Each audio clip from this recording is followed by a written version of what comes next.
Hello and welcome to Comics with Friends, the bi-weekly podcast where two best buds get together, read a comic, talk about what they love about the comic, what they didn't like about the comic, and maybe along the way, tell a few funny jokes.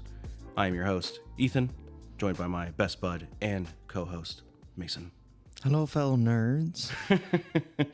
And today we are covering Geiger from Image Comics, written by our good old pal, Jeff Johns, and his good old pal, Gary Frank. We have already done a book by them with Superman Secret Origins. Yep. So this is our second foray into their team up. I'm sure there'll be more. There will be plenty. We will eventually cover Doomsday Clock, which is also Gary Frank and Jeff Johns. I think they did the Batman Earth 1 series, which is like an alternate take on like the DC universe. It's kind of like their pitch for like what a cinematic universe would be, or like ultimate universe. Right. Gotcha. It's really cool. I would say it kind of loses the plot once you get to like volume like 3 or 4 of Batman. Okay. I think they're on volume 3 of Batman Earth 1. And then you can tell with Superman Earth 1 that was a script pitch for Man of Steel. Because it has the same tone. Are they doing like all the Justice League members for the Earth 1 stuff, or just Superman, Batman? They've done, I think it's kind of a dead like label. Yeah. They've done Batman, which Batman is ongoing. There's at least one more book coming out because the next book is going to be Joker as the villain. Book 4. Yeah. They did Superman. They did 2 volumes of Superman. They did, I think, 1 volume of Wonder Woman only. And then they did 2 volumes of Green Lantern. And then 2 volumes of Teen Titans. Oh, okay. And that was it. That's all that they've done. And the last thing to come out was Batman. And I think that was like almost 2 years ago.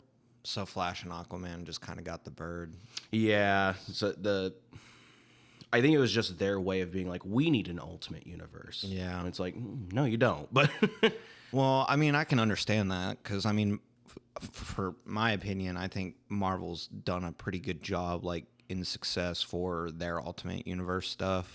I would say the new one the new one that's launched, as somebody who read a lot of the Ultimate stuff back when it was coming out, I would say that it started out really strong, and then it really just like puttered out towards that, like especially when Ultimatum happened, the big event that like kind of was a clean slate for the Ultimate Universe. Yeah, where they pretty much wiped it. Yeah, they killed like half the characters. Past that point is when it really started to dip in like quality. I completely stopped reading X-Men because I did not enjoy X-Men. It was it was just depressing. But that's a topic for another episode. So yeah, we are covering Geiger today. And I think off the bat, I can say I enjoyed it. I thought it was a fun read. I liked it a lot. You liked it a lot? I mean, again, it's one of them. One of the things I realized whenever I got done reading it, I was like, this is technically a superhero comic, but it's not your standard. And for some reason, I'm finding myself, whenever we read something that's not the standard, like DC or Marvel, like my enjoyment of it increases. Yeah. I don't know why. It's not that I necessarily have like a bad view on Marvel or DC comics and stuff. I think I just like the different, the strange. I mean, then I think you'll be really happy to know that this is not the end of Geiger's story. Yeah, I figured that by the ending of it. This is like an initiative that Jeff Johns kind of started earlier this year called the Ghost Machine Initiative at Image, where it's stories that are completely dictated by the authors and artists of a particular book, and they all are in one connected universe, like a superhero universe, like a cinematic universe. Right. And they kind of have formed a pseudo Justice League, or at least that's what they're kind of going to get to, and it's called the Unnamed, and they're essentially the unnamed heroes of history that fought not necessarily for recognition, but for like humanity. Right. Now, obviously, there are some weird aspects to that because there's one book called Rook that I'm a huge fan of that's like takes place hundreds of years in the future, and it's on a completely different planet. But apparently it's connected to the same universe. Well, I mean, I can just reading Geiger, and without getting too far into it before we actually start, like, my assumption is Geiger is one of those individuals where he's pretty much living forever. Yeah. Because of what happens to him. So I can see how it's connected. Yeah. I can see, like, Geiger ending up being, like, just this ancient, like... Yeah. I remember you telling me he's pretty much like a post-apocalyptic Batman. Yeah, he's essentially and that pretty much makes sense. So like I don't think you outright see him even kill anyone. No, you don't. Well, like, I mean, at one point he essentially makes a nuke. No, that's true. Yeah, that is true. Yeah, I mean, it's definitely not like he's trying to be Batman, or it's not like Jeff Johns' take on Batman. Yeah. He's just a hero in his own right, an anti-hero, if you want to call him. I would say he's closer to an anti-hero. Yeah. Obviously not Punisher anti-hero, because I don't think Punisher is an anti-hero. I think he's just a murderer. But I think you'll enjoy this because eventually we'll get to cover the other characters in this Ghost Machine universe. One of my favorite characters is Redcoat, who is... Is he British? He's British. He's actually from the Revolutionary War, and he's immortal. Okay. He's a mercenary. He becomes a mercenary. Okay. And he has, like... I'm reading his comic right now, and he has this whole wacky adventure with Albert Einstein, like a child Albert Einstein, who's also an immortal. Okay. And his like, mortal enemy is, like... I think it's like Theodore Roosevelt, or it's like other immortals. Like, there are important figures in history they're all immortals. Who are immortals, and some of them are good guys, and some of them are like pretending to be good guys, but they're actually like evil. See, it's wacky shit like that I love. And Redcoat's like an idiot too. Is he? Yeah, he's like a buffoon, but he's really savant. But he's really good at like fighting, and like he calls himself like the unluckiest man alive. And he's kind of one of those people where, like, unlucky shit happens to him, and it ends up helping him in the long run. That's like my Fallout tabletop that I did. Because I just was like, I'm going to have him be, like, this super lucky, like, sharpshooter. And it happens to work out. Yeah. Before we get any further, I do want to apologize if you guys hear me cough a little bit in this episode. I am dealing with allergies, and I have been coughing up a storm the past couple days. Yeah. So, poor Ethan's a little sick. Yeah, I took some Dayquil. I had some cough drops. Hopefully that works. I'll spoon feed him some chicken noodle soup later and caress his cheek and tell him everything's going to be okay. Hey, I'm not going to complain. All right, well, why don't we go ahead and get started on this? So yeah, we start with chapter 1, and I already kind of like almost immediately. I already kind of like the setup. I'm a sucker. Like, if you've listened, if you're listening, you've possibly listened to our God Country. I like the outside third party narrator kind of device. Like, I think that's always really cool, and that's immediately kind of what's set up in the first chapter, because it has two just kind of like post-apocalyptic wanderers. They don't really explain who they are, but they are out in the kind of dangerous wilds, and they sit down to like set up for the night, start a campfire, and the location they're at is this massive like crater, and you don't quite know what it's from, but that answer is told at the end of this book. But I will say, just as like a really quick side note, sorry to interrupt. No, you're fine. I do like the like unintentional symbolism. Maybe it is intentional, where it's at nighttime, they're sitting next to a massive crater, and then the full moon is in view, where it's almost like, because when we look at the moon, obviously we see the craters in the moon, and that's what we think of when we think of the moon.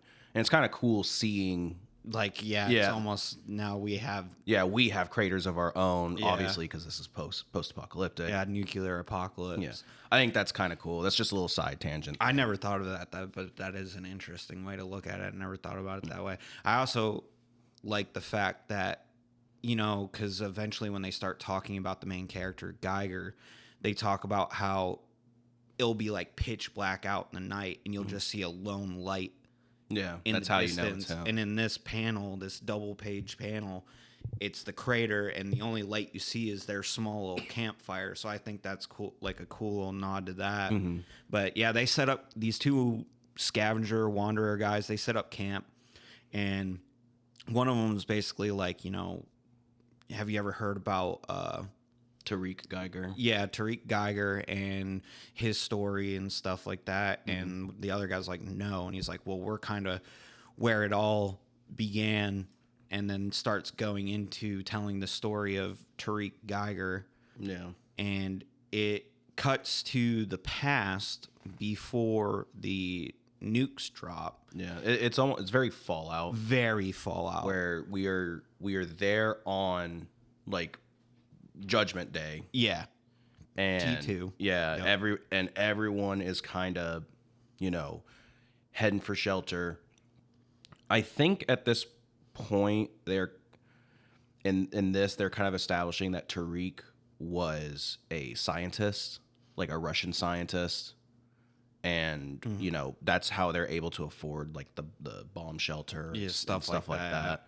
And I think it's also supposed to kind of like what Fallout does. It's like, obviously, because nukes drop. But it's like an alternate history kind of that time. Because it's very, like, the pre-apocalyptic has some very kind of, like, 50s feel to it. Yeah. But at the same time, later in a later chapter, you find out something about Tariq. I don't want to spoil it too much. And he goes to a doctor, and they seem to have very advanced equipment. So, like, I think either it's just a stylistic choice to have everything kind of look 50s a little bit, but it's like modern times. Yeah. I don't know. It's never really the pre-apocalyptic stuff is not.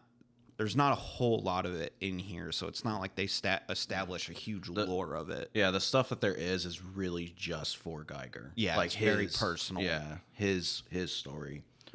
So yeah, they're getting loaded up. Tariq is trying to comfort his wife and children because he has a wife and a son and daughter and a dog, and he's trying to get them in. The son is like, hey, we need to grab the dog. Yeah. And he gets them inside. He, as he's getting in, you see this really cool panel of the dog kind of on top of some, like, construction equipment in their yard. And you see one of the bombs, like, kind of launching into, or one of the nukes launching into the air. Yeah. And at that point, Tariq's like, stay here. I'll be back. I'm going to go get Molly, the dog. He runs to her, grabs her, and that's when their next door neighbors shoot him in the fucking, like, leg. Yeah. And they're essentially like, it's a husband and wife. Husband has a gun, and the husband's like, get your family out of there. That's our shelter. Yeah, basically taking it at gunpoint, and he tells his wife to, like, shut the door. Lock it. Don't open it for any reason. Yeah, don't open it for any reason whatsoever. And Geiger he's like shielding the dog, and they're like basically like tell him to, like, come out and everything like that. He's like, no, I'm not gonna do it. You, like, go ahead and shoot me. And they're like, okay. And then as soon as, like, they're about to do it, you just on the panel where they're saying okay, it, like, you just see the light in the distance and the panels of the explosion happening, and, like, because first you see it happening, Tariq's glasses and his eyes, like the light in the distance. Yeah. And then just the panels afterwards, fucking It's really good. It made my jaw drop. I was like, oh my God, this is amazing. Gary Frank is really on his A game in this book. I mean, I would say Gary Frank is on his A game in every book. Like, he's just one of those artists that I don't think I've ever read anything that he's on that like I haven't been like, I really don't like the art in this. He's just really good. Yeah. And also fuck that husband and wife, because they do shoot and kill the dog. Yeah. Because the dog tries to protect Geiger. Yeah, that is true. They do. So fuck them. Fuck them. But I'm glad they got eviscerated and turned into ash. Yeah. I mean, the only sad part is they probably didn't feel it. Yeah. Yeah. Basically. But speaking of, because you mentioned art, I guess might as well go ahead and talk about the art right at the beginning. Yeah, right at the beginning. In Superman, I talked about how there was times I didn't really like the art, especially with like the facial work and stuff like that he did. I loved the art through and through in this book. Oh yeah. Yeah. So it kind of boggled my mind because I didn't really like the art in that, but I like the art here in Geiger. I will say that I believe, because if I'm remembering correctly, I'll have to go back to our episode and fact check it, but Secret Origins came out in 2008. This came out in 2021. Okay, so this is a 13-year gap. Yeah. Gary Frank has been doing this for a long time. But I loved the art through and through in here. I thought it was fantastic. It very much matches. Gary Frank really does have a art style that I feel like lends itself to the post-apocalyptic feel. And I think it's because of how much detail he can put into characters. I have been, maybe it's just a little slice of the internet that I've been seeing of late, but I've been seeing a lot of discontent with Western comic art. Okay.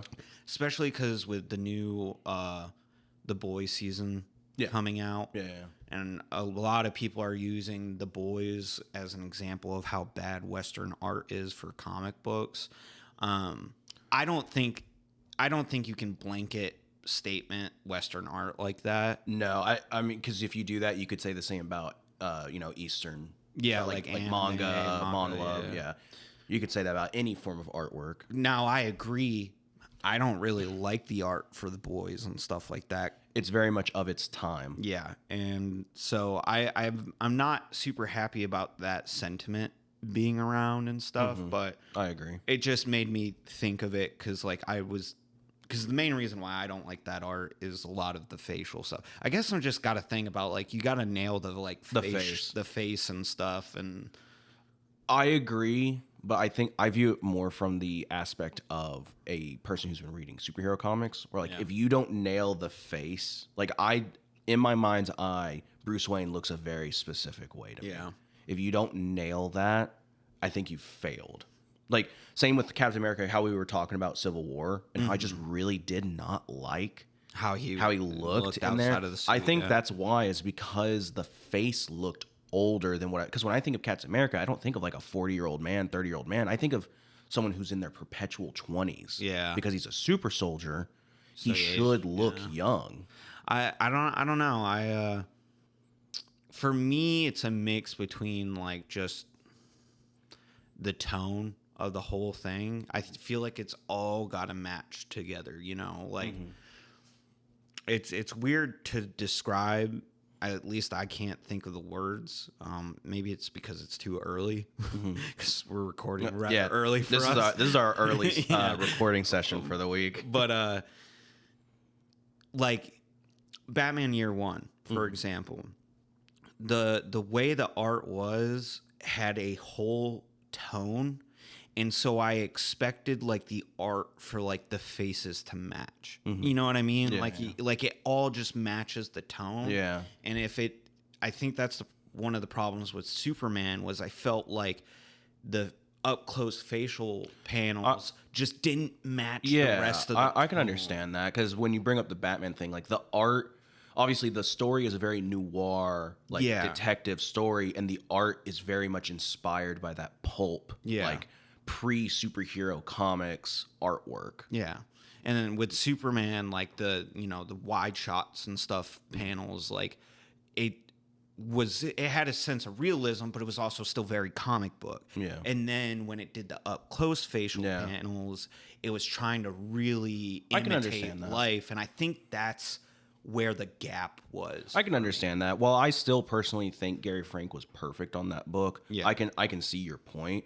I definitely am of the opinion that like those full panel shots that Gary Frank did in Superman were near perfect. Those shots were amazing. The one where he's like taking the suit off. Yeah, or the full panel of him catching Lois. Yeah, exactly. Like those were great, but I can understand the up close. Because there's so much detail in it. Yeah. It's almost like a pseudo horror, kind of uncanny. Yeah.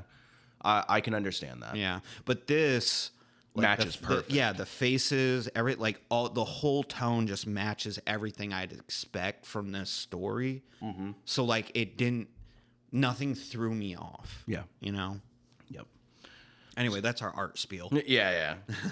So the bombs drop, and then we cut to 20 years later, and we see this group of scavengers. Now, I will say, in this universe, you have to wear hazmat suits, or at least that's the assumption, is that you have to wear hazmat suits or else you're going to, die.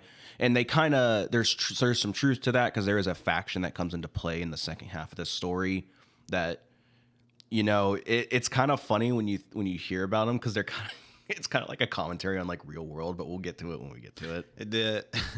The immediate thought that I had whenever I saw them was just like really fucked up Tusken Raiders. Yeah, they do look like fucked up Tusken Raiders.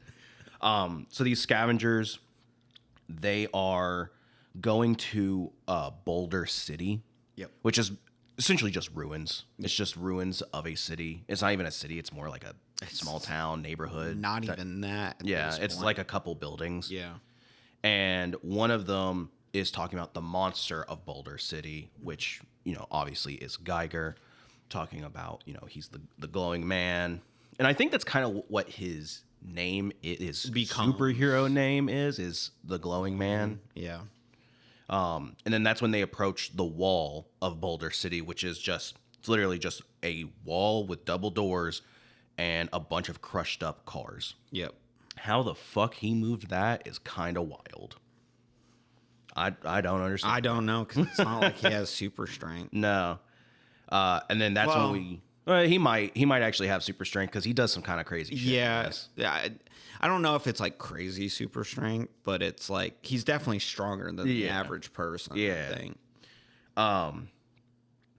They try to break in, and that's when we get our first image of Geiger as a normal dude, with an admittedly pretty sick looking outfit. I like his I design. loved his design. Yeah, his design in this is fucking rad. Pun intended. It's cool.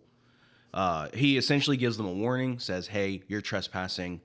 If you don't leave now, I will fuck you up." Yeah.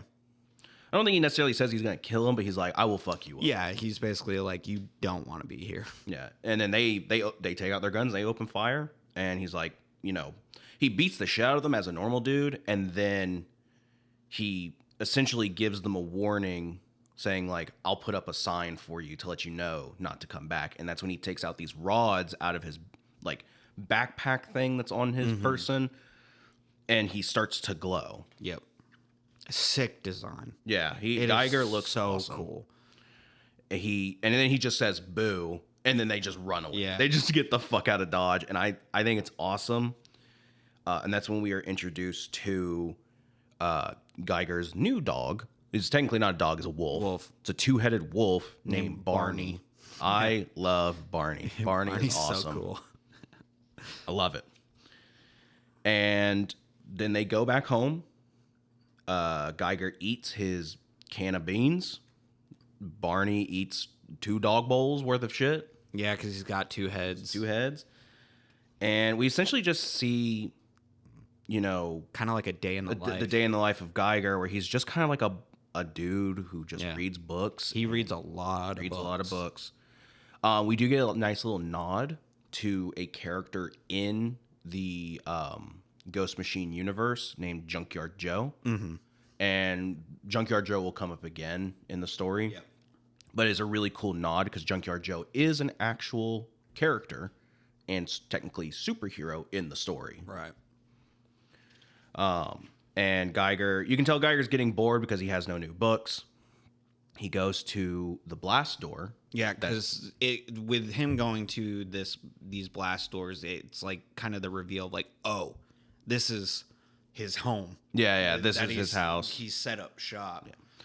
Yeah. And he is talking to his family. He doesn't really get any responses back, but he's basically saying like, I'm going to fix this. We're going to be a family again. Yeah, like I'll let you know when it's safe and all this stuff. Yeah. And then we cut to kind of this like kingdom. Mm-hmm. And there's this knight. I believe they are called the Nuclear Knights. Yeah. And he's talking to this king. And he brings up a character named Safari Bob. There's a bunch of different characters in here that have like different names and all kinds of stuff. And he's essentially talking about the 3 men that went out. They came back. One of them was walking without a suit, which is essentially like you're radiated, you're no good anymore. And we get to see the king, who is this just little shit. Yeah, just this little fucking dickhead. He is a dickhead. He's recently appointed as king because I believe it's stated that his father died of like illness or something like that. I think any like fantasy prince that is like the bad guy, where they're like a spoiled, like fucking hot-headed, pompous little shit. Mm-hmm. It's this guy. That is who he is. And the 3 scavengers or whatever that came upon Geiger, they do mention the king at one point, because I think when Geiger like gives them a warning or whatever, they're like I forget what it is. They mention the king and be like, well, the king's rules or some shit like that, or some, I can't remember exactly what he says, but they bring up the king, and Geiger was pretty much like, I don't give a fuck. Like, get the fuck out he of here. doesn't answer to a king. Yeah, kind of deal. Yeah. And essentially this king, I forget what his name is. I think he's only referred to as the king. Yeah. Because like a lot of all the other characters, their name, they have like a title or code name or whatever, like Safari Bob. Like you never, I don't think you ever get any of their real names. Yeah. I will say the cool part about a lot of the characters, give me 1 second. A lot of cool thing about the characters is that they all kind of have a nickname, and they all kind of act as like mafia bosses in a way, or like crime lords that all serve the king. Well, it's revealed. I think that's kind of cool. After the king hears about Geiger and stuff from these scavengers, he's like, time to basically like flex my newly found king muscles. Yeah. And we're gonna go fucking take care of it and claim Boulder City, even though it's like 2 shacks. And he like opens up a window or whatever, and it reveals that they're in Las Vegas. Yeah. Yeah. Which is the kingdom of Las Vegas. Yeah.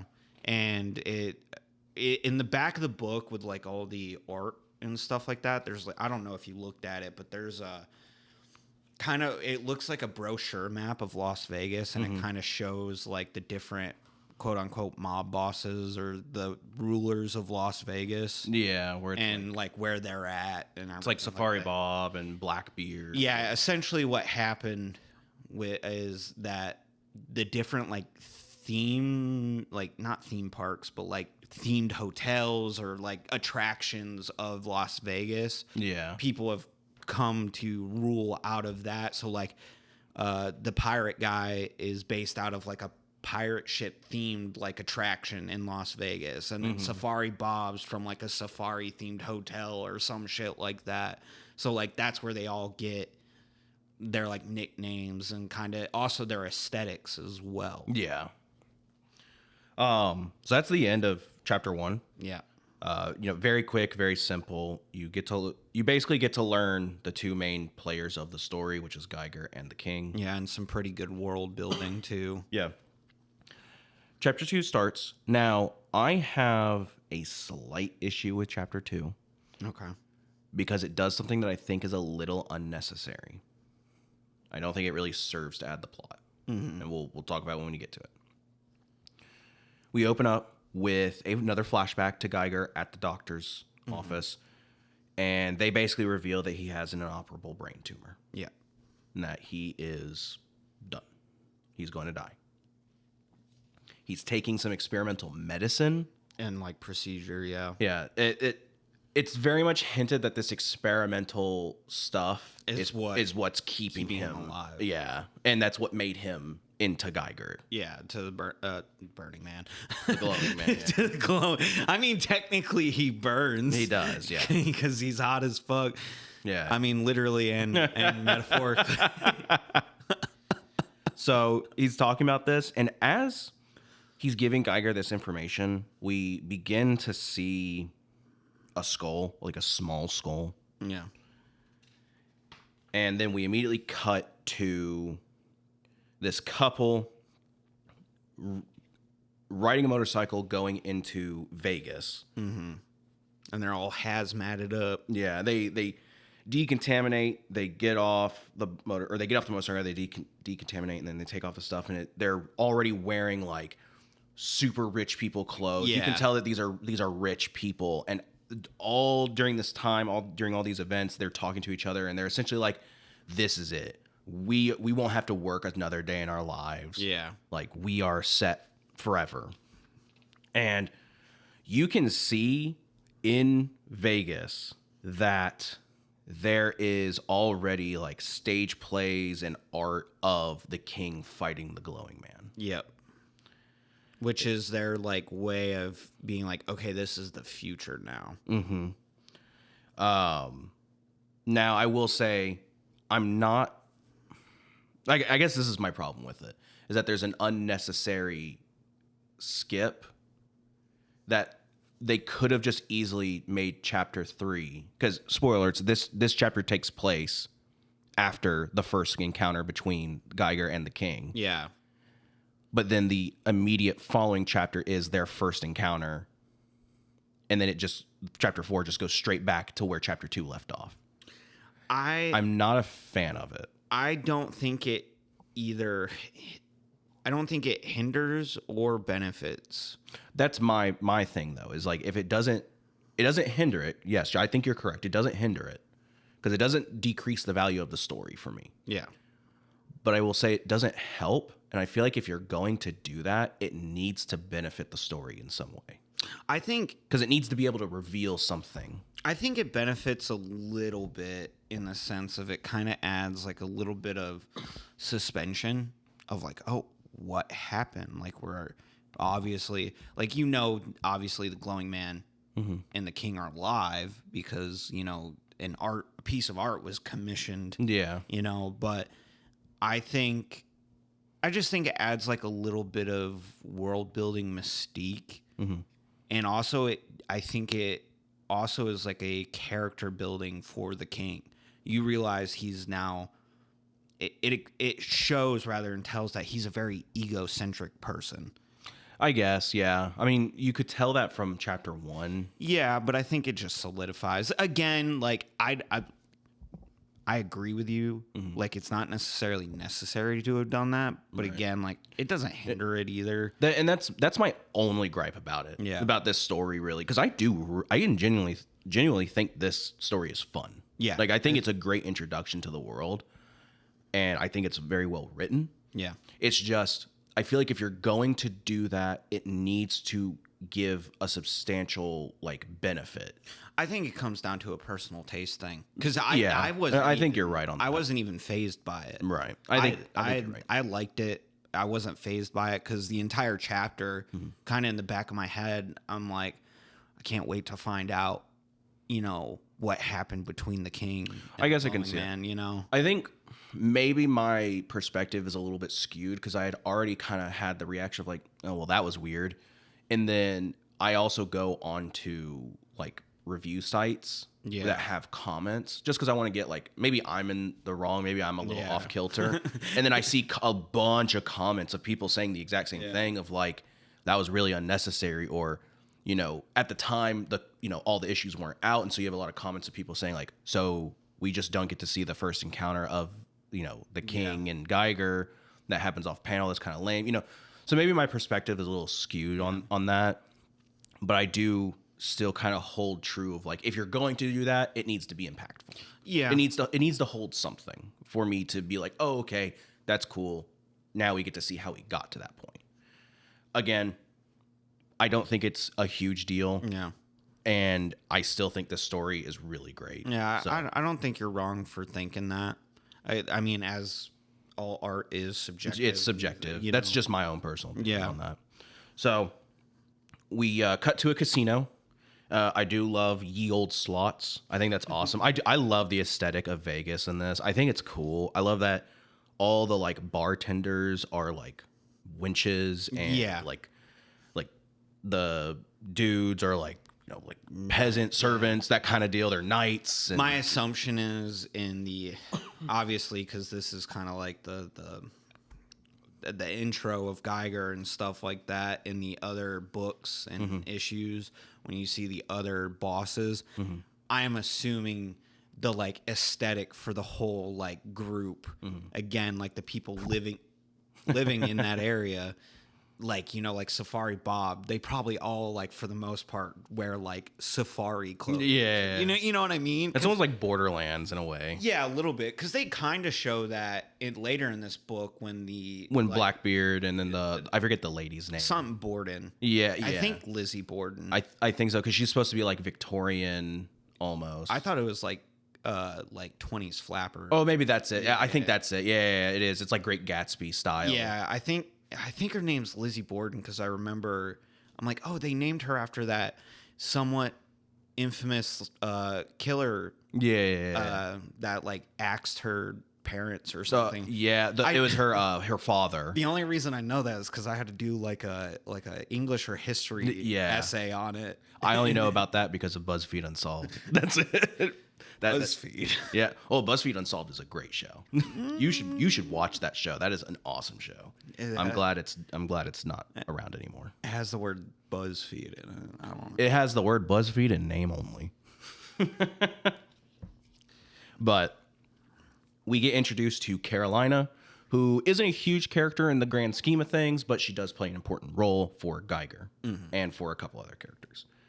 She is a barmaid or wench of the kingdom, and she is talking to one of her coworkers about her children, and essentially her daughter. She has a daughter who's about to be 16, I believe, and then a younger son who is about 10, and they're talking about how when her daughter turns 16, she will become a barmaid. Essentially, she'll basically work the rest of her life. Yeah.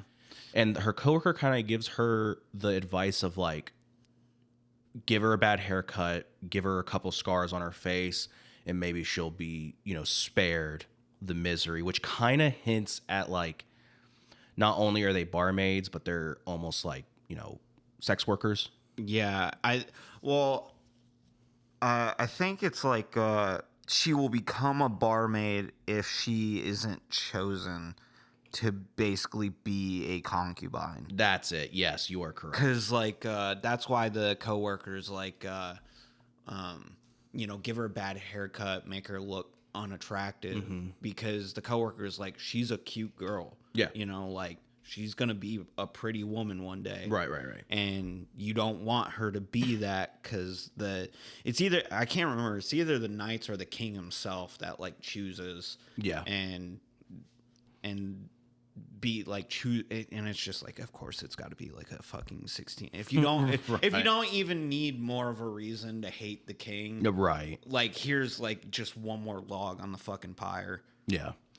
That's when we're also introduced to Has Warhead, who is a nuclear knight. I think he's like the head of the nuclear knights. And the rich couple that we saw at the beginning of the chapter has a old piece of old world technology to give him. And this, they call it, let me see. I think they call it the Holy Grail. Yeah. And I'm trying to debate on whether I should say what it is or if I should just wait. Yeah, let's just wait. Okay. And Carolina eavesdrops on that conversation. Yeah. You can see that she's being a little shifty-eyed. And then by the time she looks at the purse that has the old world technology in it, and by the time we see the bag again, or where the bag was, it's gone. Yep. Carolina took it. She yoinked it. Because essentially, this piece of technology is so valuable that everyone in the wasteland is looking for it. Yep. That's why they call it the Holy Grail. And she wants to use it to essentially buy her way. Yeah, sell and get her and her kids out of out of Las Vegas. I'm pretty sure, like the whole shebang. She's trying to leave. Because there's word of essentially like an oasis, like people like a civilization where it's like normal life. Now that don't know if that's true. That's true. That's when we are introduced to her kids, Haley, and I forget the kid's name.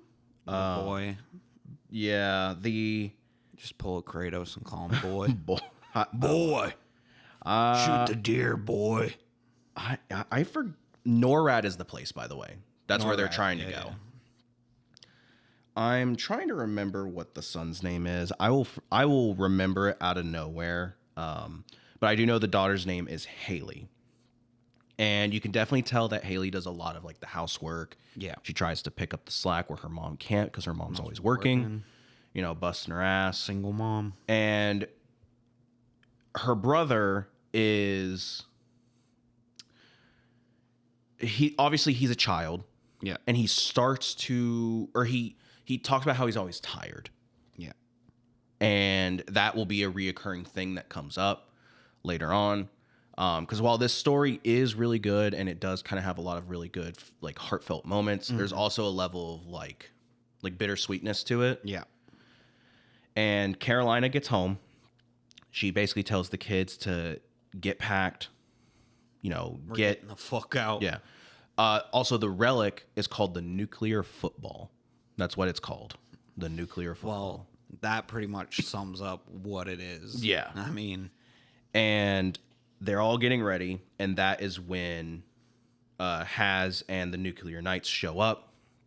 Carolina has them hide, and they question her about the bag. They essentially say, "We have cameras everywhere. We saw that you took it. Yeah. We're not idiots."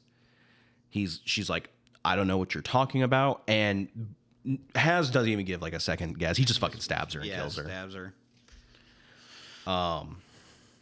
Yeah, breaks in, fucking starts searching. The kids are hiding. The son's name is Henry. Henry. That's it. Haley and Henry.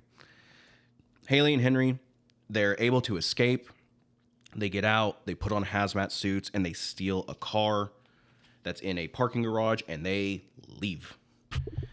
As they're driving, obviously, they're very sad that their mom is dead. Yep. And they did take the nuclear football. Yep, they have it. And that is when they are besieged by giant radioactive ants. Very Fallout. This part right here made me feel like I'm watching Fallout. And then also, like, anytime you have post-nuclear war Las Vegas, my brain instantly goes to New Vegas. Oh, yeah. Like, instantly. You can definitely tell that was an inspiration because there's different factions in Vegas, kind of like Mr. House and, like, all the little gangs that like the cons and all that shit. Yeah, the Kings. The Kings, yeah. It's really cool. Yeah. They are being besieged by these ants, and they are getting attacked. Henry is about to get chomped on, and that is when Barney shows up and just rips an ant in half. It is fucking awesome. Barney's a good boy. Oh, yeah. And then we see, they see Geiger, who isn't glowing. He's just a dude, and he is just absolutely crushing these ants. And he just says, "You shouldn't be outside," which I love. I love that Geiger is just very much like matter of fact. He's very blunt. And like, he's not intentionally scary either. He's just scary. He's scary. He has a presence to him, which I think is cool for a hero. An aura. He does. He legitimately has an aura, both figuratively and literally. Then a rad roach pops out. Or not a rad roach, a rad scorpion. Yeah.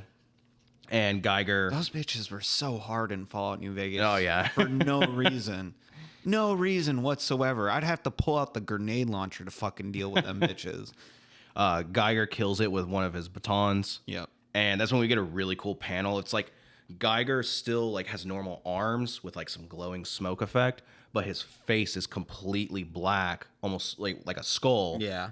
And you see the glowing eyes. And I think every visual of him transforming just looks so cool. Yeah. Haz and the Nuclear Knights report back to the king, who is in his chambers with a surgeon or a doctor who seems to be doing something with him. They basically say, we failed. Yep. We believe we know where the children are going. And that is when the king is like, I want my Holy Grail back. You're going to go fucking get it now. And then he says, bring me my mask. And it reveals his face is absolutely fucked. Yeah, it's like a handprint scar. Yeah. Which is what reveals that they have had an encounter already. Yeah. I will mention, I think in that panel that you're talking about, Geiger, where like he has a really cool visual going on, I think he says, by the way, at one point he's like, by the way, do you have any books? And that part I really like about him too, because he's also just like, I'm bored. I'm just looking for some books to read. Because at this point, he's lost all hope. Yeah. And they kind of reveal that in chapter 3. Yeah. He's kind of just wandering at this point. Yeah. And at the end of chapter 2, that is when we are introduced to Manhattan in Vegas, Little Manhattan, or the Manhattan. I think that's what they call it, which is just an American-themed casino that is all around New York and all that stuff. Mm-hmm. And that is when we were introduced to Miss Borden. Okay. Yeah. And yes. So some of them have names. Yeah. Well, I think that's supposed to be like the Lizzie Borden thing. Yeah. And obviously she is in the theme style of 1920s flapper, like you said. Yep. And it is kind of like what you said earlier, where you imagine that all of their like underlings or the people that work for them dress the same, because when you look at her, there's like almost mafia style characters, like 20s mafia, like Italian mafia, like the pinstripes, and all that. Which is really cool. I like that.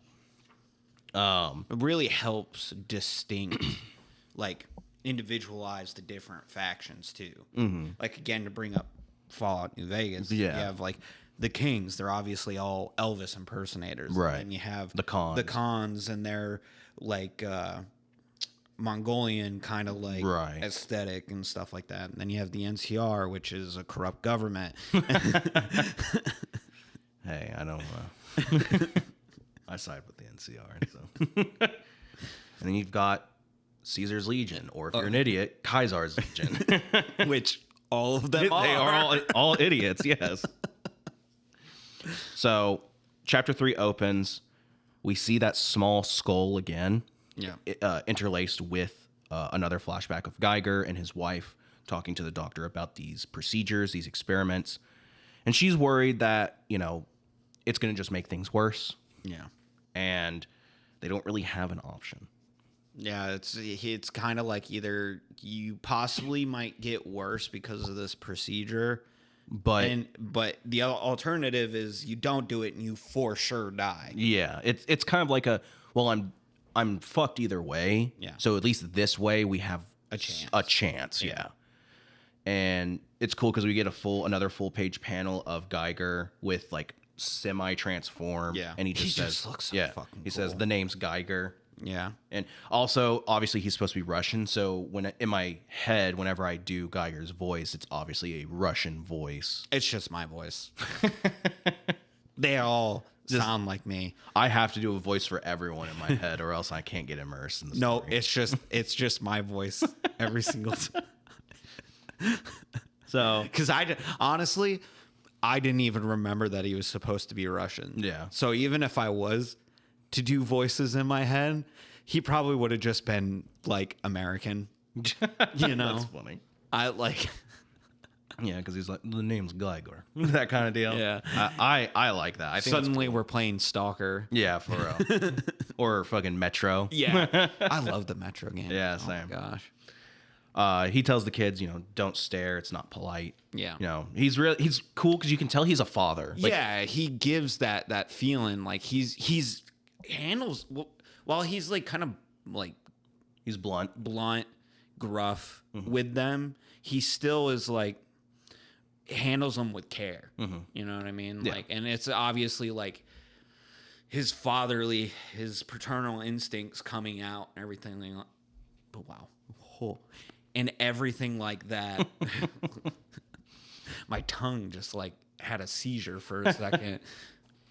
So he's asking them why they're out here, what the why are the knights chasing you, that kind of deal, or why are you out here in such a rush? They tell him about the knights, and they tell him about they have something that they want, and then we get a flashback to Geiger at his home in Boulder City, and the Nuclear Knights and the King are all there, and they berate him. They catch him off guard. They knock him out.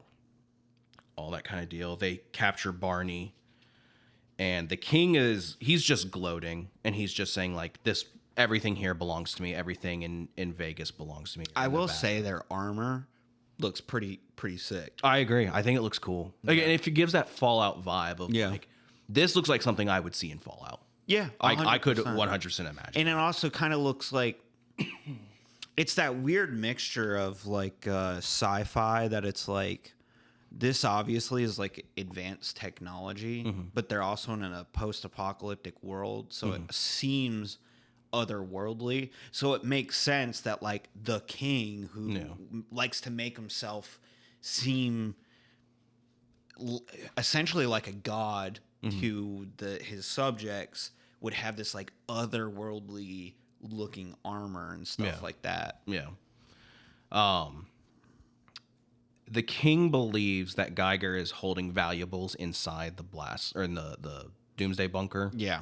And he has his men set charges. Geiger is begging him, like, you can kill me. You can kill me. Just leave that door alone. Yeah. And obviously the King blows it up. And it's revealed that the entire time his whole family's been dead. That when the bombs dropped, the bunker caved in on itself. Yeah. And they were crushed to death. On the day as the bombs fell. So the entire time he's been protecting... For the past 20 years. Yeah, he's been protecting this bunker, and they've been dead the entire time. Also, while the King's men are setting the charges and like he's begging, it's also cutting to when he got... well, no, it's after the explosion, and it's like revealed that his family's dead, that there's like a flash cut between panels of when he's like getting his batons, and it's explaining that those batons are actually kind of like a safeguard to his powers, because it's like he's essentially like a bomb. Yeah, like it keeps growing and growing until eventually he's gonna blow. Yeah, he's not gonna be able to control it. Yeah. And so the batons are kind of like actually like limiters, and like they suck up the excess energy because they're made of some kind of metal. I can't remember what it is. I think it starts with a B. It does. I'll have to figure that out. It's not like beryllium or like barium or something. Yeah, I can't. It's a metal material that does suck up like radiation. Yeah, radiation. Man, we are professional. Yeah, we're scientists. Yeah, if you need science advice, ask one of us. Yeah, we are totally not legally. Yeah. So Geiger just loses his shit because he's like crying. He realizes that he has spent the last 20 years safeguarding a grave. And one of King's men literally grabs his wife's skull and just yeets it out in front of him and it fucking breaks on the ground. Like, yeah. And they're all laughing at him, and he loses it. Oh, 100%. He pulls out both the batons and just goes buck wild on them, starts beating the shit out of them. Barney is fucking people up. And then he goes to the king, challenges him, tries to swipe at him with a sword. Geiger grabs it and just melts it. And then and then this part's so cool. He just fucking walks up to the king and is like, I have like nothing left to lose. He says, you took hope from me. Yeah. And he says, I have nothing now. And then he just reaches his hand through the like glass of his helmet and everything and just grabs his. It's so fucking cool. It's really cool. It's so fucking cool. We then cut to modern, where he has the fucked up face, the king, and Geiger is talking to the kids. The nuclear knights, or some scavengers, or I guess they are nuclear knights, sent by the king, show up, and Geiger is essentially like, get behind me, kids. And we don't even see the fight; we just see the aftermath, and those cars on fire. Yeah, they're all dead. Yeah. So Geiger does kill them. Yeah, he kills. This is where we get to the fucked up Tusken Raiders. Yeah. Chapter 4. Yeah. We get to Dr. Molotov. That's the doctor that helps him. Yeah. And Dr. Molotov tells him, I lost my family in the war. I want to protect you. Yeah. Essentially saying, like, because Geiger tells him that he's safeguarding his family, and Molotov wants to give him the ability and hope to protect his family because he has nothing left. I'm just laughing at his name. Mm-hmm. They're like, what sounds like Russian and scientists? Yeah. Like Molotov. Right. Okay. That's great. They just got done playing like a round of freaking zombies on Call of Duty and was like, Molotov? Geiger and the kids get to a hotel to rest for the night. Geiger's like, the kids talk to him like, you haven't slept in a while. And he says, I don't sleep much, kind of hinting that he doesn't really need to sleep. Yeah. And then they start talking about his dog, and, they're like, why doesn't your dog have a name? And he says, he's not a dog, he's a wolf. And he does have a name. His name's Barney. And they're like, Barney? And I love Tariq's fucking response of like, what's wrong with Barney? Yeah. I love that. I love that he's like, so like, yeah, of course I'm going to name him Barney. Yeah. He's my faithful companion. Yeah. I love that. I think it's so human. I headcanon it that his kids liked watching Barney the dinosaur, and that's why. That's just like an unintentional headcanon that because as a child I watched Barney. Right, same. Yeah. I ended up growing up and fearing Barney after a while because I have an irrational fear of anyone. Like, you're not going to catch me at Disney World. Like, if Mickey rocks up to me in Disney World, I'm throwing hands because I don't like clowns, and I don't like people dressed up in those costumes. I don't like mascots. Yeah. Because the idea is you don't know who's actually under there. Yeah. And that just terrifies me. So, like, I will throw hands with Barney if I need to. That's funny. So they're talking about, Barney's like, he looks like a Barney. Yeah. And when he was he was smaller and cute. Yeah. Back then. There is a backup story. It's not in here. That tells the story of how they met. Yeah. And when he found him as a puppy and stuff. We get revealed that they are, on their way to Arizona, or that they've made it to Arizona. Because again, they're heading towards NORAD. And Haley is trying to basically get Geiger to tell her, like, how did you become the way that you are? Yeah. You can tell he doesn't want to share it. But Haley's like, it's a long ride. You have to open up. Yeah. Like, if we're in this together, we need to be able to talk to each other. Very mature for her age, obviously, because they're, in the post-apocalypse. Yeah, you have to grow up fast. Yeah. And he tells her the story of, who he was, what he became. Dr. Molotov. The rods are made of boron. Boron. That's what it's called. I knew it started with a B. And that's when he explains the rods. Yeah. And that they're like a safeguard. Yeah. For his ability. I jumped the gun a little bit. Oh well. It's okay. And that is when we get to see this fucked up Tusken Raider that is watching their car. They're all when they do the close-ups of those guys, I'm like, in a good way, I'm like, gross. Yeah. We cut back to Vegas, specifically the Camelot. That's the portion that the king rules. Is the Camelot. Yeah. He is talking to one of his nuclear knights about one of the men that I believe, or no, they're talking about the lift, and the lift is going slow, and the knight is like, well, we had the elevator service last week. Yeah. There's only so much they can do. And the king's like, I want the name of whoever serviced it. I want them fed alive to the beast down below. Yeah. And that is when we are introduced to the beast, which is his mother. Yeah, the queen. Yeah. The former queen. Very it's almost very Tim Burton-like. Yeah. It reminds me of like Monster House, the wife from Monster House who dies and then becomes the spirit that inhabits the monster. Yeah. Just very more fucked up. Yeah, way more fucked up. Think like Oogie Boogie from Nightmare Before Christmas, and like I had it. It's slipping my brain. It's just really she's and it's like the Blob. The Blob from X-Men. Yeah.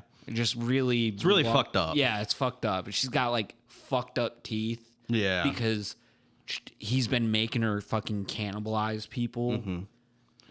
And it is funny because she does make fun of him. It's almost like she's not really crazy.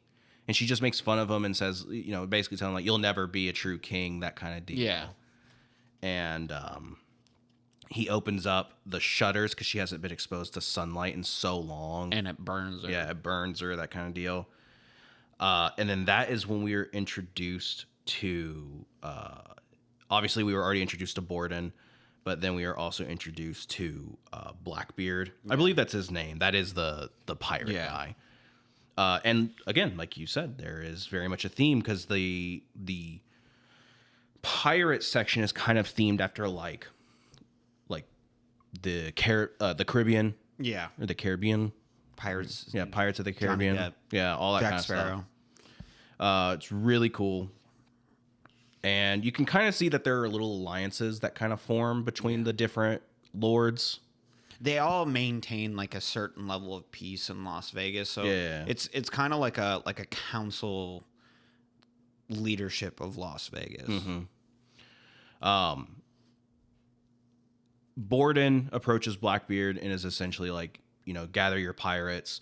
The king wants us to hunt down Geiger. So Lizzie Borden and Blackbeard are both teaming up to help the king find Geiger and retrieve the nuclear football from the children. Yep. Which is cool. That's all we really get of that for right now. We cut back to Arizona with Geiger and the kids, and that is when we were introduced to the Oregon people, the fucked up Tusken Raiders. Yep. And essentially... Geiger explains that these are people who refuse, after the bombs dropped and radiation was everywhere, these are people who refused to put on hazmat suits, believing that the radiation wasn't going to do anything to them and that they'd be okay, and they ended up getting all fucked up and mutated and cancerous. He basically explains that their organs are like filled with tumors and shit like that. Yeah, and what they do is they hunt people down, and basically, they don't.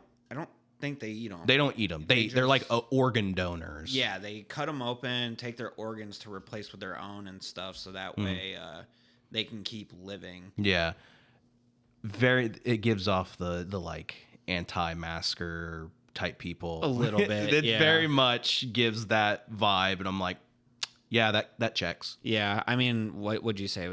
This was done in 2021. Yeah, that makes sense. It very much makes sense. Yeah.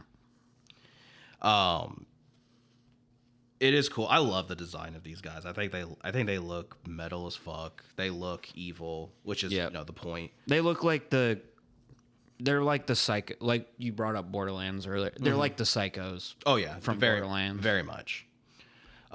They attack the Jeep or the car that they're driving. Geiger does a fucking cool ass because one of them punches in the window, the driver's side window, and Geiger just fucking punches right back, knocking the dude off. Barney is, fucking up the ones that are jumping on and trying to get into the back seat. Geiger hands the wheel off to Haley, and Geiger gets out on top of the car and transforms and again looking sick as fuck. It is cool because one of them goes with like a big ass butcher knife, stabs Geiger in the head, and as it's like touching his head, it's just melting. Yeah, I think that shit is fucking awesome. I think that's completely cool. Unfazed. Yeah, and they're driving. They end up smashing one of their cars into, or they're trying to smash one of their cars into Geiger's vehicle, and Geiger jumps off and lands on their Jeep, and it causes the Jeep to flip forward and tumble roll, killing any drivers. I think it's funny that one of their vehicles is an ambulance. Mm-hmm. I think that's funny. Like the organ donors, Geiger is knocked unconscious. He is fucked up, and one of the organ people survived and is going to attack Haley, and that's when he's sniped in the head. Mm-hmm. And the last page reveal is a bunch of people in military, like hazmat outfits, and they just say, are you lost? Yeah, and these people are revealed. They are part of the... they're like remnants of the U.S. government. Yeah. They're almost like the... what's the faction from Fallout? The Enclave. Yeah, that's essentially what they are. They're like the Enclave. Or like the Institute, almost. Like a mixture of the two. I'd say they're closer to the Enclave than they are. I would say they're definitely more Enclave, but they're definitely like more isolated like the Institute. It's not like they are... nationwide. Correct. Yeah. It's like just this one section, a group of members. Right. Now, while there's probably in other parts of the country other remnants of the government and stuff, I don't think they're connected all yeah. Unless I missed something while reading it. I don't think that they're like part of a bigger thing. Yeah. So chapter 5, I believe this is only 6 chapters, I believe. Yeah. So we're pretty close to the end. Yep. Chapter 5 is just a narration recapping. It's the two people sitting at the fireplace. Yep. They're just recapping the story that's happened so far. Which I think is nice. Yeah. I always think like a mini recap in universe is always good. Hence, again, why I kind of do like the third party narration as well.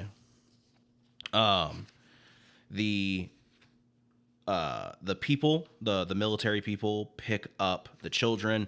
They essentially say, hey, we need, like, we can't just leave, Geiger behind. He's been protecting us. He's been saving us. And they're like, okay, well, we'll take him. And then they tase Barney, and then they knock out Geiger. Yeah, they don't even ask questions or anything like that. They're just like, all right. Yeah. The kids we're cool with kids. We're just gonna, Yeah. And we find out the reason why they're more hostile towards Geiger and Barney than they are the kids.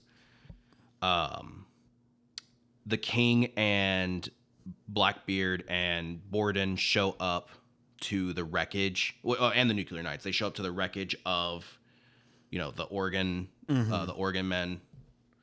And it's revealed that one of the Organ men have, like, a third eye, like a mutation, and he's fucking dead.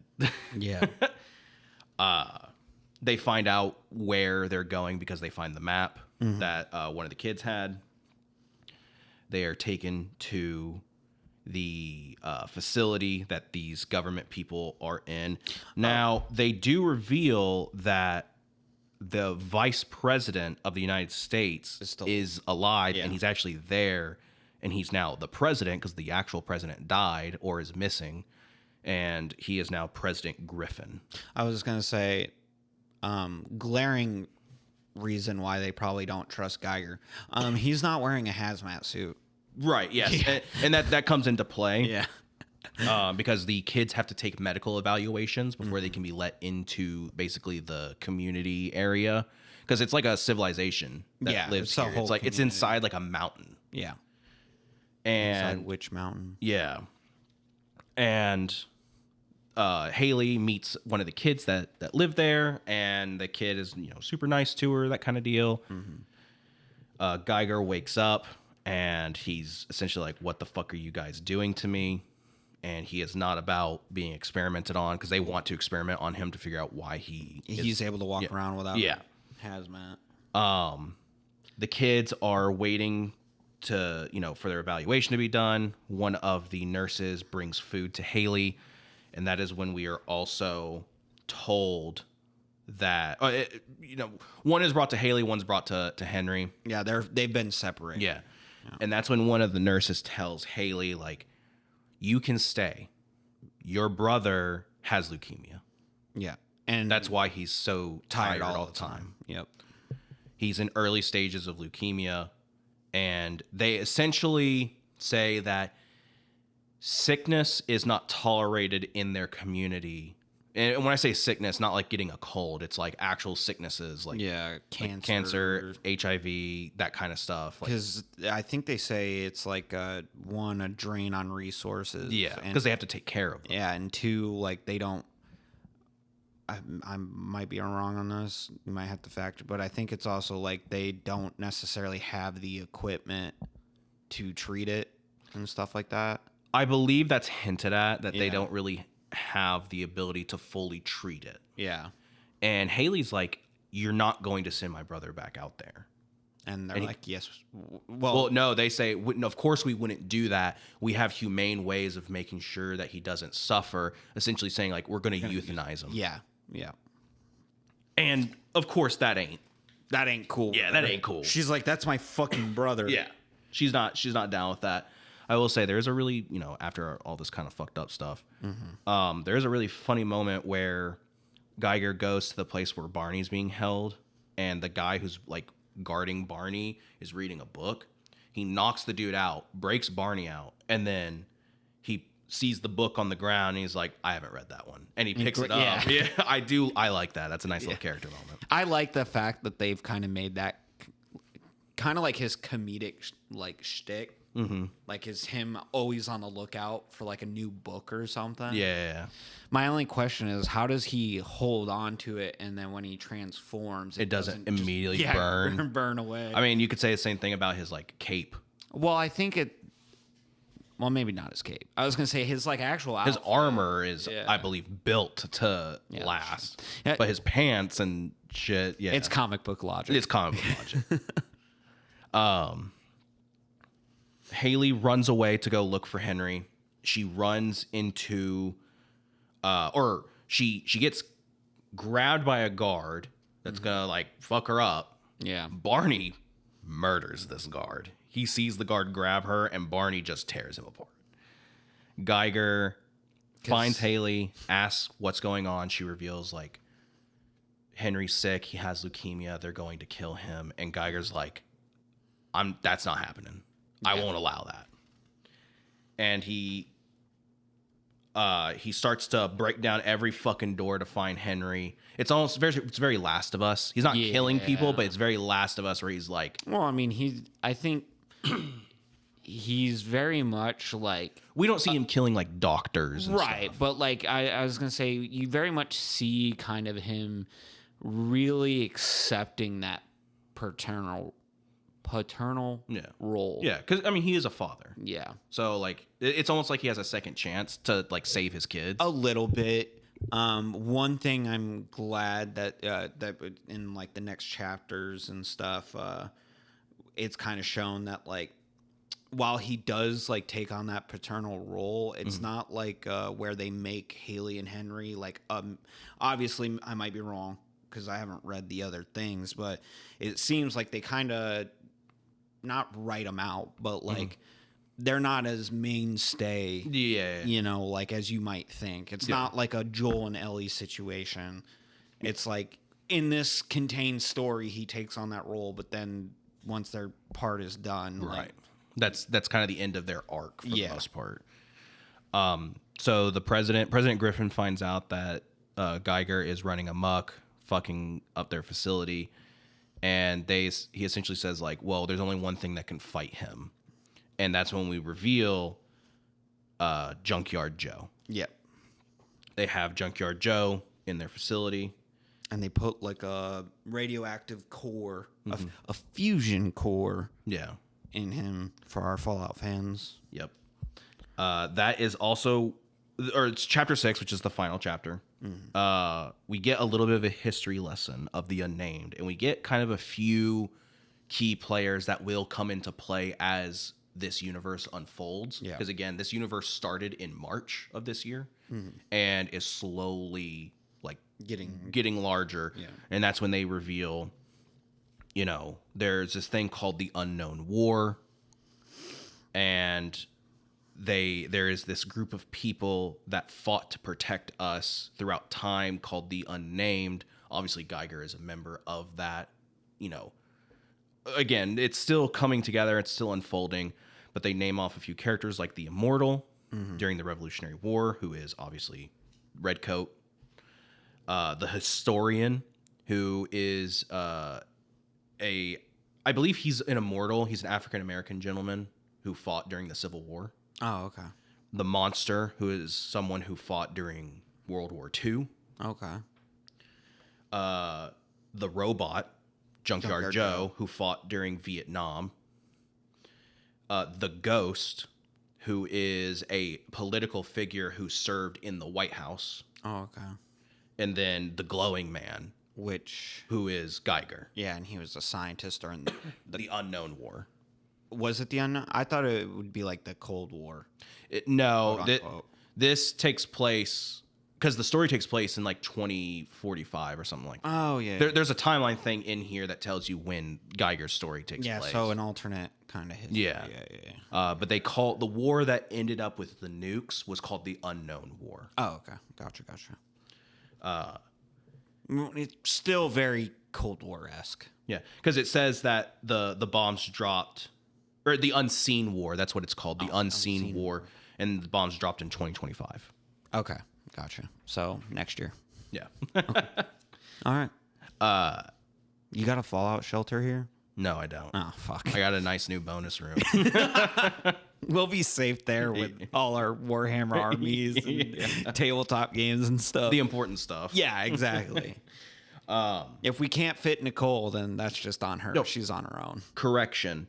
The Unseen War happened in 2025. That's the Ghost. The Unknown War happened in 2030. That's when the bombs dropped. Okay. And the Glowing Man is an important figure for the Unknown War. I gotcha. Okay. So a lot of wars. So we got 5 more years. Yeah, we got 5 and a half. Yeah. Better get a Fallout shelter before that. Because I ain't got the money for that. So they find Geiger and Haley find Henry, and they don't sugarcoat it. They tell him, like, you're sick. You know, you're not well. Henry is obviously crying. He's scared. And Geiger says, like, I'm not going to let them hurt you or your sister. Like, I'm here for you. Yeah. He hugs Henry. And it's really sweet because he kind of gets to do something that he didn't get to do for his children at the end. Yeah. You know, it feels almost like he is not whole, not at peace, but at least that part of him is still there. Yeah, it's satiated. Yeah. He gets to do that. He gets to be a father, like, one more time. Yeah. That's when Geiger just starts fucking people up. There's this one panel where he goes through a wall, grabs a soldier, and then with one arm smashes him into the ceiling and then brings him back down. Yeah. That's where I'm like, okay, he must have like some type of super strength. I think he does. Like super soldier Captain America level strength, not like Spider-Man level strength. The kid that Haley met earlier helps them and is trying to get them out as quick as possible. He gives them the hazmat suits, and that is when we are introduced to Junkyard Joe in the flesh, in the metallic flesh, and they have an all-out brawl. Oh yeah, and it's sick. And Junkyard Joe, he's scary. He is not to be fucked with. Yeah. Like, now I will say, because there is a Junkyard Joe comic that we can read that takes place, in this universe, so we can get more context for him at a later point. He is a hero. He's like a superhero type character. Yeah.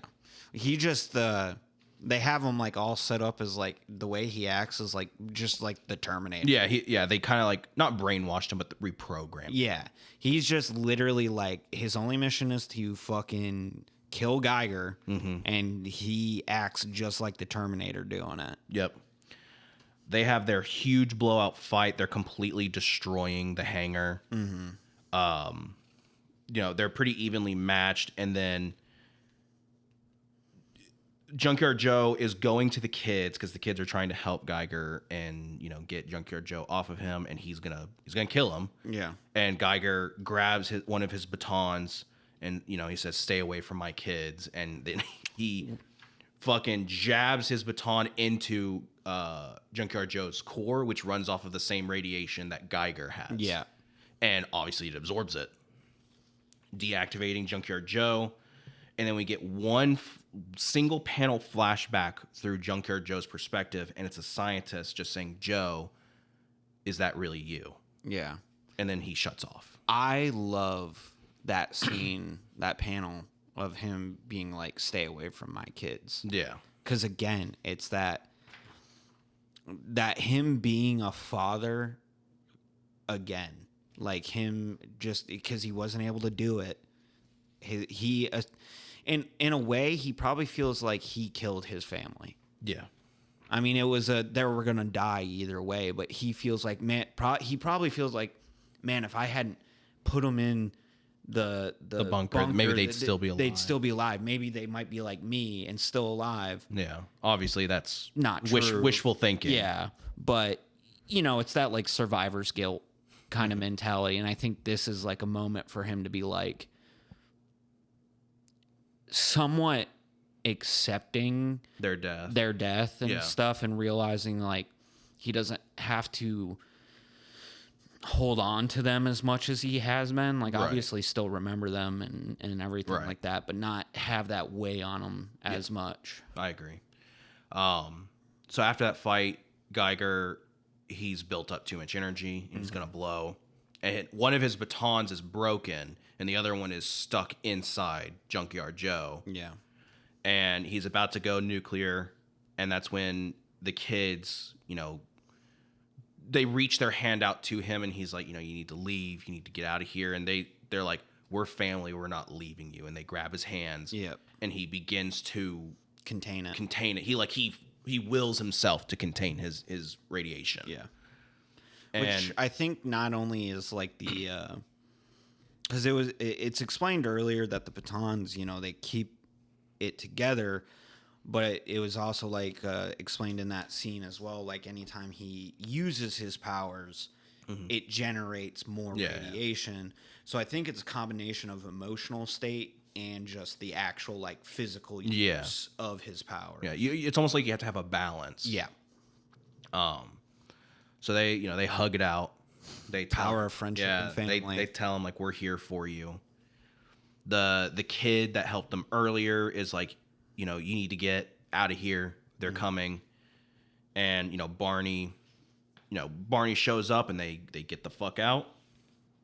And they head back to Geiger's going to go back to Boulder City, but he drops the kids off. Well, before that, they're on their way to NORAD, and because I will say, Geiger knows where that is because he's been there. Yeah. So, and he has a history there. Yeah. That we're not too privy to. We get some hints, but that's revealed later. Before he drops the kids off, he is met with all the King's men and the King. And, Blackbeard and Borden. And Geiger is like, "I'm done fighting this loser." And he's like, "You're going to come down here right now." And then because at this whole time, he's like containing the radiation. Like, it's like a struggle. And the King starts sending trucks down to Geiger to like run him over, and Geiger just holds his hand out and blows vaporizes like it. 2 or 3 trucks as they're coming at him. And Blackbeard and Borden are like, fuck this, and they get the fuck out of there. Like, survival instinct took priority. Yeah. Oh yeah. They were like, fuck that, I'm not doing this. And the king is like, I don't need you, I'll just fucking kill you when I come back. And the surprisingly, the king doesn't like chase them. Not right away. And then that's when they get to NORAD, and we meet Nurse Red, who has a history with Geiger. I just thought of this. Do you think it's called NORAD as in like no rad as in no radiation? Well, there is a place called NORAD. Okay. But I imagine maybe they call it NORAD now. Kind of like how Vegas is the kingdom of Vegas. Yeah. Maybe they call it NORAD now, but its name is NORAD. Maybe. I don't know. I think that'd be kind of cool. I think it's interesting. Yeah. That's the reason why it's like the utopia. Yeah. It's because there's no radiation. Right. So it's NORAD. Right. Anyways. He brings the kids to Nurse Red, and because it looks like a city. Yeah. Like a walled city. It's like in the in the Copper Canyon. Yeah, like Red Canyon kind of.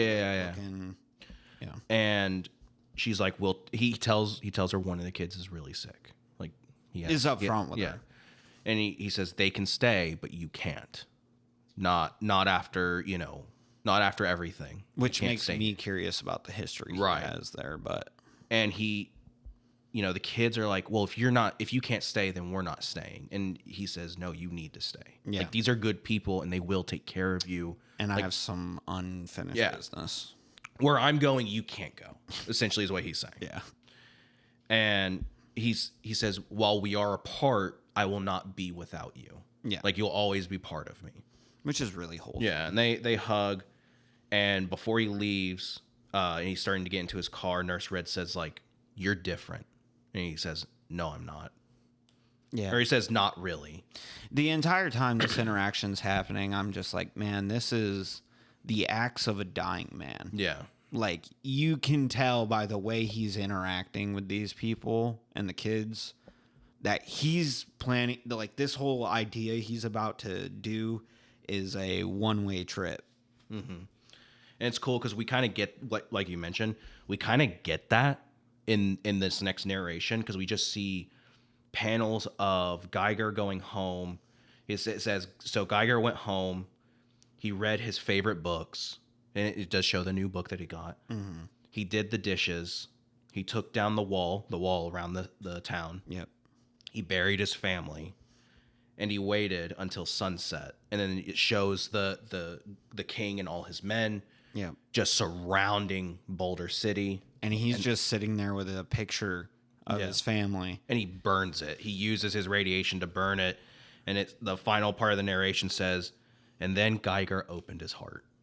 And he love this the next page. Yeah. Like it's just because it shows him like starting to build up the radiation, and the king is like, and the king is like, oh fuck. Yeah. He's like, retreat. And before he can even finish it, and it says, Geiger opened his heart and he found peace. And the next page is just a double splash of just green. Of the like same green that Geiger's made out of. And it is, when I was reading it, I wasn't expecting, like, I thought we were going to get like drawn like him attacking. Like, I thought there was going to be a fight. There's no fight. It's just matter of fact. He nukes them. Yeah. Essentially. And after that, there's another double page spread of Barney in the distance watching the explosion. And it's almost like he's sad. Yeah. And you kind of get this feeling like, oh, this is it. Like, it's over. And then we cut back to present day at the crater. And they talk about, and he basically said, and that's the story of Geiger and his journey and how he helped those children. And they say that he's almost like a Paul Bunyan type character. Like he's like a myth. He's a mythological character. Yeah. And that the crater that they're next to, they're like That was Boulder City. Yeah, that explosion that just happened, that's where this crater came from. And the narrator says, like, you know, the kids found help. The daughter was actually someone special to me, almost hinting at, like, you know, they had a relationship. Because this does take place, I think, 15 years after. Something like that. Or I think it's 5 years. I can't remember. And the person he's telling the story to is like, and that's the end of Geiger. And the guy's like, the end of Geiger himself? No. And then he says that was only Geiger's beginning. And in the distance, you see, like, past the boulder or the crater, you see a green glow. Yeah. And we cut back to the safari with Safari Bob, and the queen, the king's mother, is now back in power. And she begs for forgiveness to looking all a lot less hideous, by the way. Yeah. The queen asks for forgiveness for her son's actions, and they're essentially pretty cool about it. They're like, yeah, okay, like, we understand that wasn't, you know, you. And they're all working together to figure out what to do about Geiger. And then that is when we are introduced to the general from the hangar, the female general that ended up picking them up. Yeah. I don't think we really talked about No, her, we didn't. but she basically serves under President Griffin. Yeah, she's like the right hand. Yeah. And she basically is like, we're going to set up an arrangement. We're going to help each other out. And in order to kind of start this deal, how about we talk over some pre-war whiskey? Yeah. So, and that's the end of Geiger. Essentially setting up, I guess you could say, Geiger's, like, quote unquote rogues gallery a little bit of, like, who he's going to have to deal with and stuff. And they do kind of hint, because when Ghost Machine launched, there was basically an issue 0 that had multiple stories in it. Mm-hmm. And in the Geiger story, Geiger is talking with an important side character that he travels with. Mm-hmm. And he essentially says, like, you know, the lords of Vegas have sent, like, the deadliest mercenary, like, in the wasteland. Like, they sent Redcoat after you. And then Redcoat's story obviously takes place in the past, and it's supposed to build up how he gets to Geiger. And obviously Redcoat's not a villain. He's just a mercenary. Yeah. Like, he's actually somewhat of a good guy who tries to do the right thing, but obviously, like, he does mercenary work. He's surviving. Yeah. No, I definitely thought going into this that Geiger was going to die at the end of it, just from the tone in the beginning and stuff, because I didn't know about any of, like, the expanded universe and stuff like that. So I was pleasantly surprised that, you know, his story continues. Yeah, his story there's actually a prequel comic I think it's only 2 issues. It's like 100, because both issues are like 80 pages or something like that, called Ground Zero, and it tells the story of what Geiger did when the bombs dropped. Like when him waking up, him meeting Dr. Molotov and, like, figuring out his powers. I'll have to give that a read. Yeah, we'll cover that for the podcast, because I definitely think, like, this universe is a must read. Cool. Like, I think this is a fan favorite for us. Or at least for me, it's a fan favorite. For me, I fucking loved it because, like, I mean, we've read a good amount, but not, like, a whole lot. And so far, still, like, God Country is one of my favorite things that we fucking read. Yeah. And this is, like, right up there.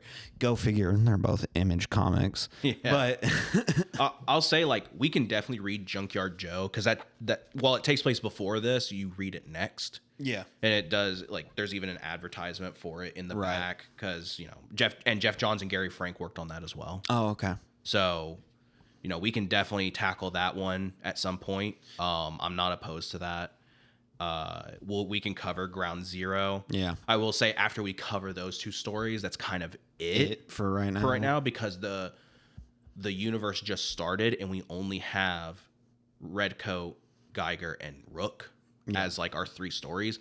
Later this year, they're going to be releasing more, like, the Ghost and stuff like that. Like, they'll release other things that kind of tie in to. Well, it can be one of those things that we stay up to date on and do and cover. Like, as story arcs finish, we can cover it. So, But yeah, I mean, all the DC and Marvel stuff we're reading is stuff that's the older stuff. Yeah, that's been done for a while, like kind of the highlights, you know. Yeah, but super good read. Oh, I thought this was fun. You know, it's not the most in-depth like thought piece ever, but I don't think it needs to be.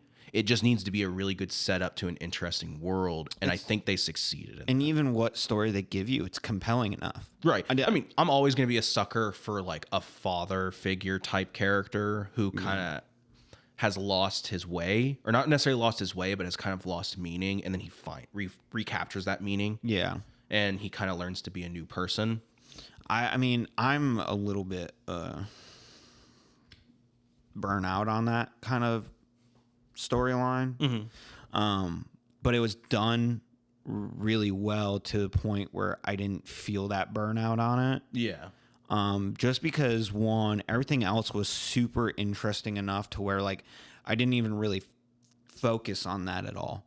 I was just like, this is a really cool world. These are interesting characters. Surprisingly, even Haley and Henry were interesting. They're interesting characters. I want them to come back. Obviously, Henry is a little bit, you know, one note, but well, I would say I don't think he can come back because obviously he has leukemia. Like, unless they have some type of way of curing that. But Haley, I would love to see her come back as a character. Comes back as a sidekick. No. That'd be cool. I think that'd be cool if she came back as like, that's my dad, or like that's my father figure. Yeah, like he protected me. Have like that settlement that he drops him off at. Yeah, kind of be like the home base. Yeah, like I have a lot of faith in this series. I think it's awesome. I do too. We will definitely cover more of it. Highly recommend. Yeah, and here's the thing. This trade has a lot of stuff in it. Yeah. $9. You can buy this for $9. Cheap as shit. Yeah. Like, and the story you get out of it, I think, is worth the price. Oh, easy. Like, and then add the art. You get all the alternate covers in this trade. You even get some like lore stuff in here. It's not anything crazy, but you get like the behind the scenes. You get to see all the bosses. Yep. Goldbeard is his name, not Blackbeard. So I spent the entire time calling him Blackbeard. It's Goldbeard. It's Goldbeard. Okay. But you get like all the different characters. You get like the king. You get Karloff, who is, you know, he's a part of the Oregon People Alliance, who is also a lord of Vegas, and he runs the Karloff. You get this. I think her name is Way, something like that. She leads the Jurassic. Like it's cool. They're characters that aren't necessarily introduced, but you kind of get little tidbits of them. You know, I think there's a cool little you get a little teaser for Redcoat in the very back. You can see him. He looks awesome. I love Redcoat. I think he looks cool. He looks all right. He is cool. I don't care. He looks awesome. He's not edgy enough for me. So I recommend it. I would say 2 thumbs up. Oh, huge, fat, big old sausage thumbs up. So yeah, I think that's really all we have to say about the book. We will definitely be covering more of the Ghost Machine universe. Yep. As per usual, go buy the book. Support the artist, author.